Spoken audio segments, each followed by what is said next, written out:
Hey everybody, Ricky here with MedSpa Magic Marketing, and I'm joined by Lauren, who's our lead digital marketing specialist. And today we're going to be talking about some things that you can embed into all of your marketing materials that can help you set yourself apart and increase the effectiveness of your marketing initiatives, whether that's on Facebook and Instagram ads, or Google, or on your website, or even stuff that you're doing offline or in the community. I think these are good things to think about to incorporate into your marketing message. So this idea kind of came to be. I've been listening to a ton of Alex Hormozy. For those of you who are familiar with some of the things in the marketing space, he's probably one of the more prominent thought leaders in the marketing space right now. But he's talking about differentiation, and he had a quote in here that I really liked. So when we're trying to think about what sets our business apart, a really good a really good rule of thumb for trying to come up with a framework is, what can you say about your business that your competitors can't? And this is the part I added, or won't. So what can you say that your competitors can't or won't? And on top of that, how do you do so in a way that's meaningful to your prospects? So we can say things that make us different, but if it doesn't get people excited about doing business with us, who cares? Doesn't do you any good. So the other thing that he mentioned that I really liked was, anybody can copy your offer. We talk a lot about how important offer attractiveness is to the performance of your campaigns, and that's true, 100% accurate. To make this even more effective, though, people can copy your offer. People, if they're willing to, they can go as low as you're going to attract new business. So you still need to figure out what are the bells and whistles that set you apart and differentiate your business or brand. So we're going to talk today about some ideas to help you figure out what helps your business stand apart from the crowd in a meaningful way. I think the recipe for success here is meaningful differentiation plus a highly attractive, best-in-class offer. It's going to be marketing success. Like, you're going to have success with your marketing campaigns if you can check those two boxes. So as a simplified rubric, that's what we're focused on today.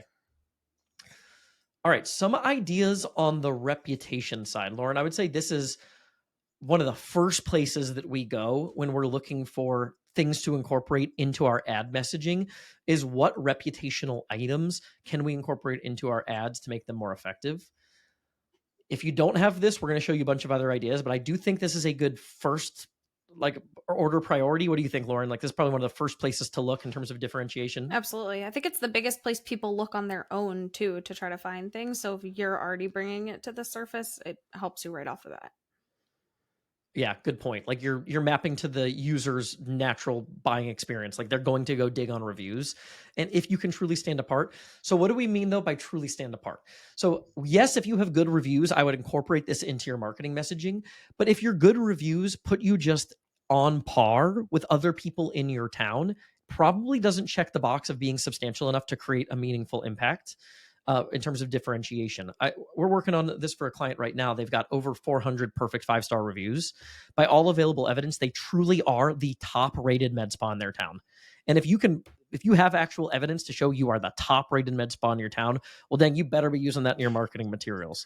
So some ideas that we had kind of rolling through the list. Lauren, you want to go through some of these and maybe riff on them? Anything else you think we might want to add, or if this is a pretty good list? Yeah, absolutely. Another really good one is if you were awarded the best of whatever that might be in your local community or your local town. That could honestly be anything super small to anything really big. Not many people know the difference, but having a nice best of badge with the year on it definitely can help. So those are actually, a lot of our clients come to us and say, is this type of thing worth it? Should I invest $700 to get this award badge? Should I be able to use this in my materials? I would always say yes, because it's likely something that does differentiate you from your competitors. While they might be easy to purchase, not everybody knows that. So they are definitely good standalone, stand apart things. Also being Yeah. rated number one on certain platforms like Yelp, Real Self, Facebook, certain things like that can really help too, just to differentiate outside of the Google space. Having celebrity or influencer clients, those are really, really cool. You'll see things like Demi Lovato with Javo, I believe, is a big one, or Xiamen. So that's a huge stand apart. So having that can help automatically set you apart too. One of our clients is, And you have that at the micro level too, right, Lauren? It's yeah, like Demi Lovato for the big brand is cool, but you probably have people that have some sway in your local community that right. you can embed into your marketing materials and highlight. Yeah. That hey, if that person likes you and you're their med spa of choice, that is something that differentiates you. So worth looking at, but make sure it's meaningful. I think is the thing there. Yeah, it also plays. We have a client who is the exclusive med spa of the XYZ cheerleader team for the NFL. And on some of their graphics, we'll use actual models who are the cheerleaders and put their photo on and say, real blank med spa patient from the blank cheer team. And those graphics always do really well because immediately it resonates. It's a beautiful looking person that people highly recommend. And that kind of helps out in that space as well, just having that meaningful connection. And then any media features, we have a lot of clients who on our SEO packages have been featured in things like GQ, Forbes, Real Self, Moms Who Think, things like that. So having media features also establishes you as a well-known and well-trusted provider too. Yeah, just be careful about using the Yeah. logos if you have some of those features. We do our due diligence there, but I think you're in the clear if you've had any cool media features to just reference it in your text, but you can't use the branding and the logos on things like your website in certain cases unless you ask for permission. So be careful with that. But yeah, I think those are some good ways reputationally to figure out what are the little bells and whistles that help us stand apart from the competition in a meaningful way. Yeah. Lauren, you mentioned the thing with the cheerleaders. We talked about this too. That can happen at a micro level too. So that's one of our clients. They're the official med spa of the NFL cheerleading team in their town. But you probably have a local version of that no matter where you live. Like you could literally be the official med spa of the Palm Beach Gardens Chamber of Commerce or the Palm Beach Gardens Women's Running Group. Like there's some version of that you can incorporate into your business that'll help resonate. We're gonna add something to that, Lauren. I was just going to say basically what you said is if you don't already have one of these, it's not, oh, that's unachievable. It's go find it, figure out what that Go can hunt be it in down. your Yep. town. Yeah. And go push yourself as to why you should be that. Yeah, and yes, those award badges on their own are useless, but if you can use it in your marketing materials for other things, maybe not so much. Right. So that's a good point too. Not useless, but don't carry a ton of impact unless you use them and leverage them. Right. This episode is brought to you by MedSpa Magic Marketing, my agency. We help med spas and aesthetics practices grow with more effective marketing strategies. And I know that's a vague phrase, right? It's a vague claim. So I have an offer for you. I offer this to any new prospects. If you're interested in exploring another marketing option, a new agency, or just getting into Facebook, Instagram, Google Ads for the first time, I'd love to show you why we're different, what we're doing for clients. And we can do that via a 1.5 hour planning session where I'll outline a specific marketing plan and I'll give you all of the blueprints that we would implement if we were to do business together. Now, you can take that, use that on your own, hire someone else to help you execute it, or work with us. We really don't hold anything back on that strategy call. And I think you'll have a lot of confidence in how you manage your marketing investment moving forward, understanding some of the nuances that can help you implement more effective marketing strategies for your business. So if you want to do that, you can go to medspamagicmarketing.com. Credentials. I put a little disclaimer on this, Lauren, which is be careful, because I think that people can lean into credentialism in a way that is not meaningful. Like if you've been in business for more years than your competitor and you've treated more people, but your reviews suck, like those are leading indicators to reputation. Like, oh, I'm going to assume if you've been around for a while, you probably know what you're doing. But ultimately, if that's not reflected in your online reviews, it doesn't really mean much. So I would shy away from some of the things on credentialism in terms of like years experience and treatments performed, unless it also is reflected in third party data. So some of the things we had on this list was providers, or if you have providers that are trained in some fashion that helps them stand apart. Like if you put your trainers or your injectors or your providers through a training protocol from some world renowned experts, that's kind of cool. Your competitors might not be doing that. Do you have some sort of status that your competitors don't have in terms of the providers? If you have medical credentials, Lauren, that are truly unique, I think that's a good one. But what do we mean by truly unique? How would you describe that? So for a lot of our clients who we see being truly unique are ones who have really cool medical type background. So it's not the standard NP, RN, what most people have. Not saying that that's not impressive, but something that really does stand apart. For example, one of our clients was a cardiothoracic surgeon at one point. That really stands apart because that proves, hey, you have good technique, you have a good knowledge, you have a good background in the medical field, so probably you're going to be more trusted. Our clients who are plastic surgeons immediately have a huge leg up because they have that training in even deeper of a level than some of our RNs or our NPs. Even just people who have an MD by their title, we also see some differences in, but you have to make it meaningful as well as to why it's unique and what difference that makes in terms of results. Yeah, and again, if you don't have one of those, this is not the thing that you're choosing as your point of differentiation. Right. But if you do, use it. Yeah. We talked about this before the podcast, but with all of these things, you want to make sure that they're tied to the outcome. So many people focus on the attribute without focusing on the benefit to the customer. So if we say like, and some of this is assumed, or implied. So there's an assumption maybe that if I'm getting this from a plastic surgeon, I've got someone that's got even more experience, they're probably going to be even more nuanced. That might not even be the case, but it might be an assumption people make. Other of these things are not as tangible. So if you have something that you just feel like is a pat on the back and makes you look good, if it's not meaningful to the client, it's not going to create a differential result for you. So make sure that you lean into why that thing matters to the client with all of these things. Absolutely. Okay. In addition to credentials, authority, like, do you have some sort of a cool podcast or YouTube channel? Have you been a speaker at certain events? Are you an author? Have you written a book or had a published paper? Like, those are all cool things that might help you stand apart from your competition too. So any authority notches in your belt that you can incorporate into your marketing. Another This is one we've authority been too. talking. Oh, Go ahead, sorry, Lauren. Ricky. Another cool authority thing too that you can tap into are some of our clients are actually trainers at Galderma or at Allergan. So those are cool things that you can try to push and tap into as well. Do you have the skills to try to be a trainer? Can you apply for something like that? A lot of this, don't just listen and think, I don't have that, I'm not going to do that, but try to get it. You always can. Yeah, yeah, exactly.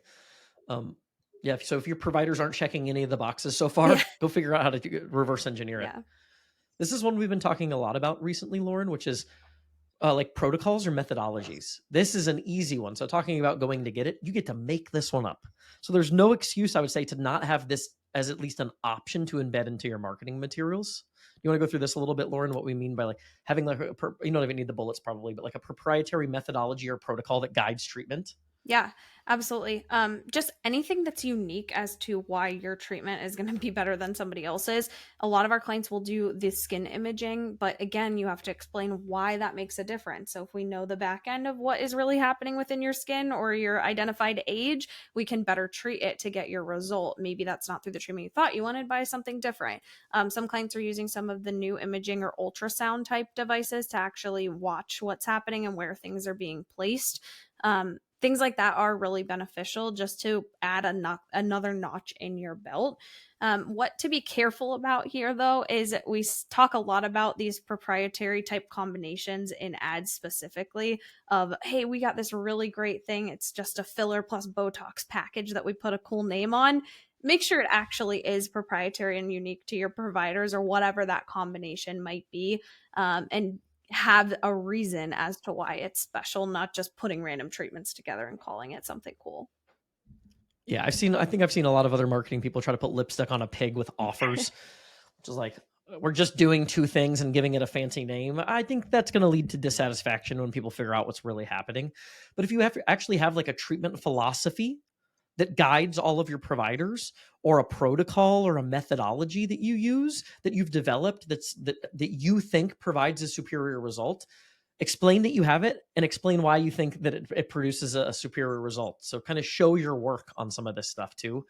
Um, if you have, I think that was pretty much it, like a customized treatment plans.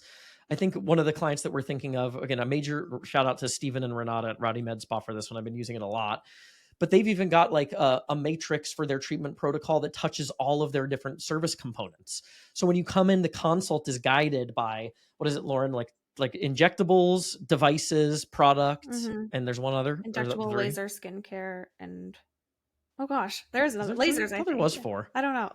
It's something with four, but Yeah. it's cool because now when you go into the treatment plan, you have a cohesive, consistent experience from your provider that's like, okay, here are the different things that we can do to help achieve the outcome. Let's have a well-rounded, balanced approach. Talk about that. That's kind of cool. The fact that you're thinking that way, you're thinking about the service different than your Right. competitors. That alone can help you stand apart, especially if you make it meaningful. Hey there, wanted to briefly interrupt the episode to make a quick ask. If you're a podcast listener, it would mean the world to us if you'd leave a review for the podcast, whether that's on iTunes or Spotify.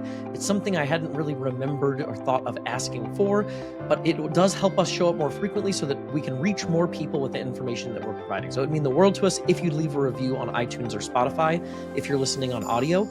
If you're watching on YouTube, make sure to hit the subscribe button so you're in the loop for future videos and you don't miss any of the content that we're putting out. Results are outcome focused things.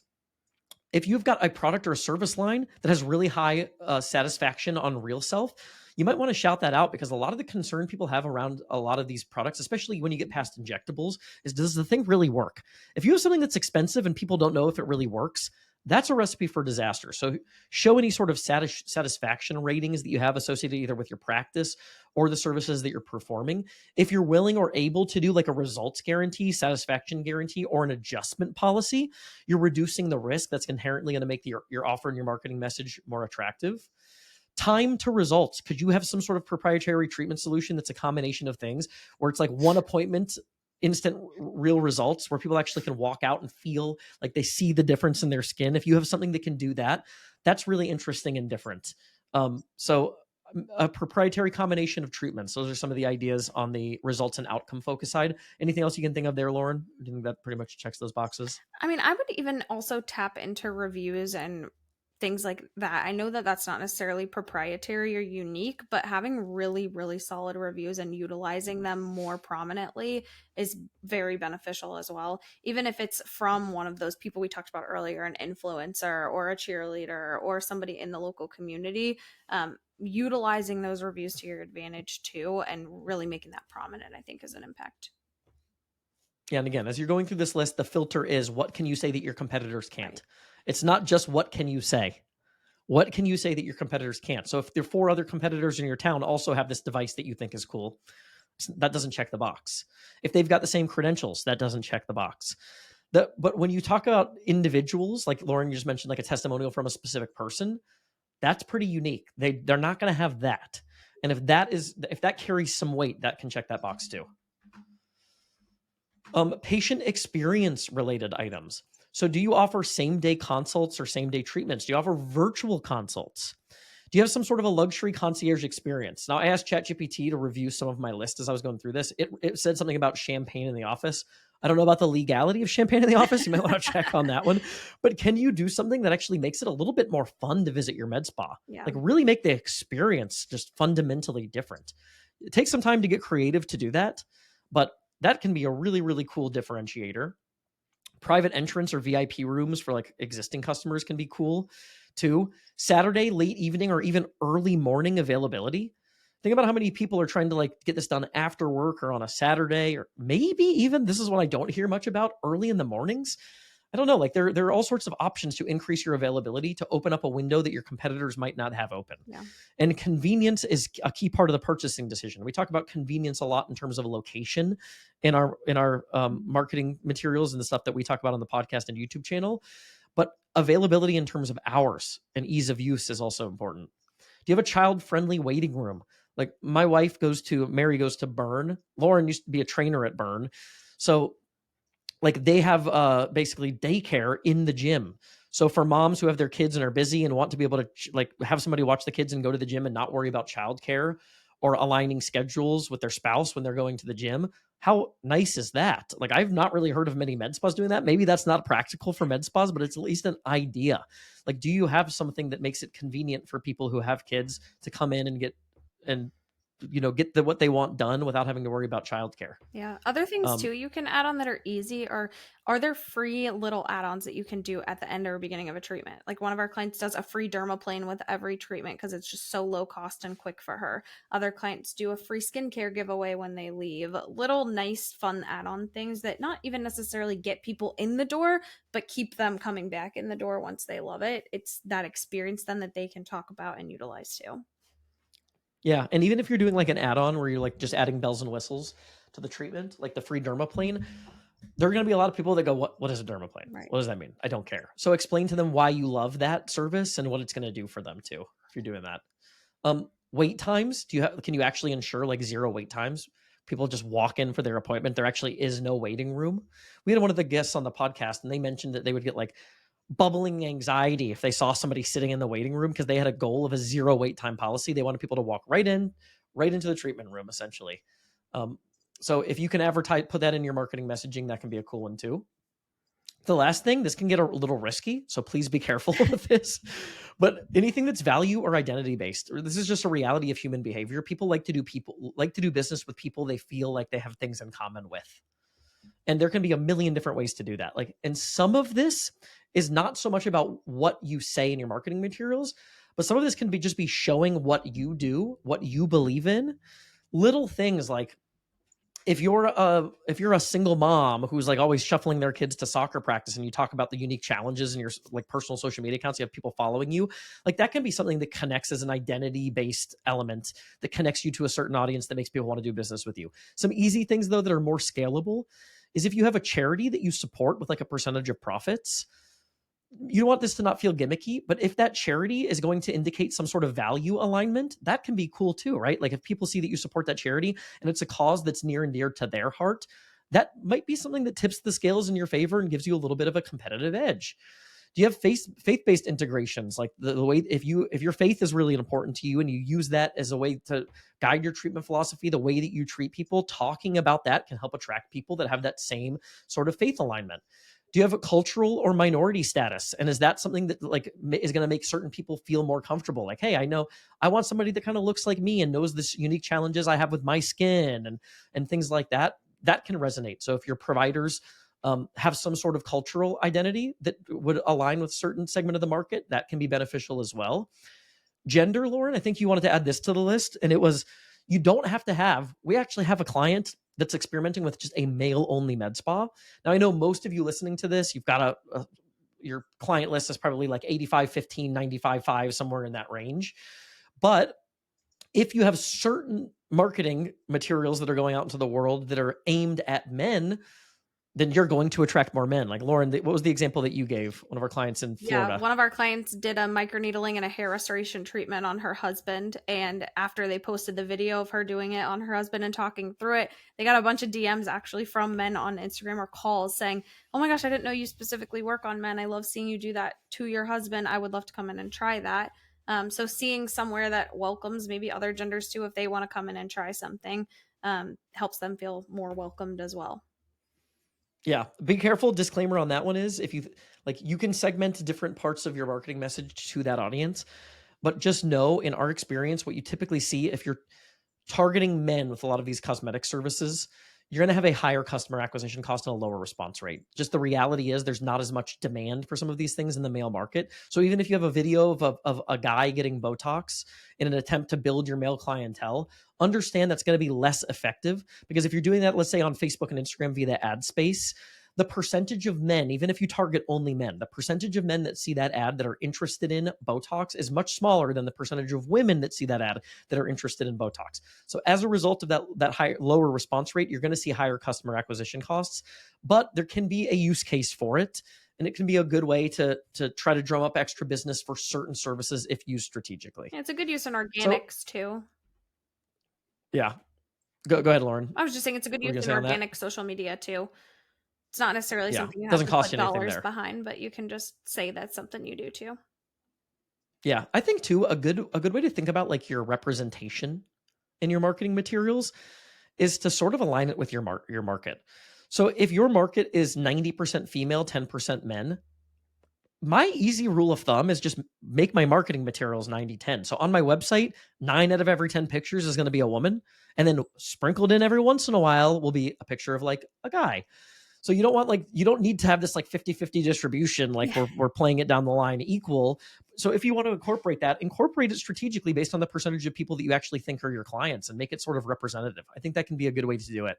That can be the same with like culture and things too. Like if you're in an area of the country, I think we have some clients that are in the Pacific Northwest, and they talked about there's a lot higher like Asian population in some of those areas. So in our marketing materials, we use that at a higher rate than we would if we were in like Birmingham, Alabama, right? There's different markets.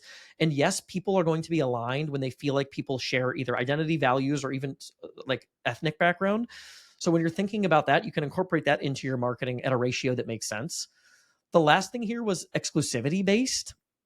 So if you have something, I think we talked about this in an earlier thing. If you have something that nobody else has, that can help you stand apart from the crowd. Like, because you can say that this thing supplements the other services that you offer in a way that can produce a substantially better result. And nobody else has this. We've seen this be really successful.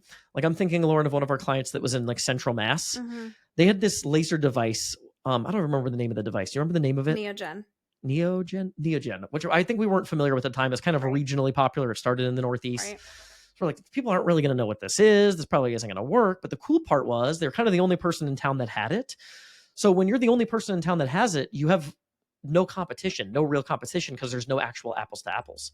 So that can be interesting as well. If you actually are fully booked and you're on a wait list to take on new clients, like we've been in that as a marketing provider, we've been in that situation most of the last year plus. Like we should probably be incorporating that. I talk about it when I have one-on-ones with people, but that's pretty compelling. Like if people are on a wait list to do business with you, that in and of itself, that exclusivity shows that you're in demand. So if you can figure out ways to not just manufacture that, but make that a reality, that can be kind of cool too. Lauren, any other ideas on the exclusivity part? I think that's a hard one. I can't think Yeah. of a lot of cool creative ideas there. Yeah.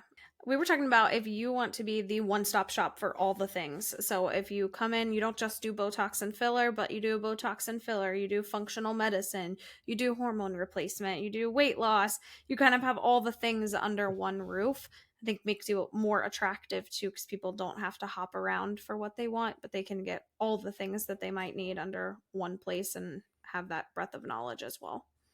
Yeah, there's so many examples in business and in the consumer world over the years where being a one-stop shop is a competitive advantage, because now instead of people having to go 2 or 3 places to get the job done, they can go to one place.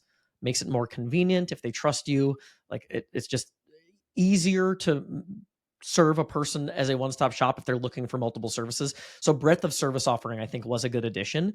I would say another disclaimer on this one. If you're listening to this, you're like, well, we only do Botox and filler.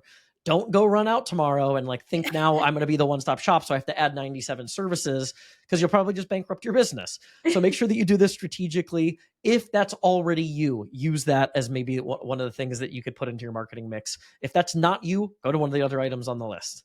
But yeah, so in synopsis today, in your marketing materials, figure out what you can say that your competitors can't or won't say that's meaningful to your prospects, to add the little bell or whistle on top of your marketing message to make your marketing even more effective. Do that in combination with a really good, really attractive offer to attract new clients. Remember, butts in the seats with a lot of this stuff for the right services is the name of the game. Action changes attitude faster than attitude changes action. If we want to be someone's favorite med spa, we have to get them in the seat. We have to get them to do business with us to create perception through experience. If you're a med spa owner, you need help with marketing and advertising for your practice, consulting, strategy, implementation, and execution, you can visit our website, medspamagicmarketing.com, to schedule a free 90-minute strategy session with me. We do ask that that's reserved for practices that are doing at least $50,000 a month in business minimum and can comfortably invest. We've put all of this material out here for free on the YouTube channel and the podcast. But if that's you, we'd love to have a conversation to talk about marketing and advertising for your practice. Thanks, and we'll see you on the next one.